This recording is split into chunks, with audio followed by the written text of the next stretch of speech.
আছো তোমরা সকলে? আশা করি তোমরা সবাই খুব ভালো আছো।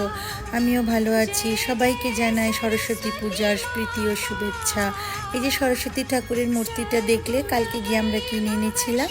তো আজকে এই যে দেখো বাড়িতে একটু একটু একটু সরস্বতী পুজো করছি, তো ওই মাকে বসালাম।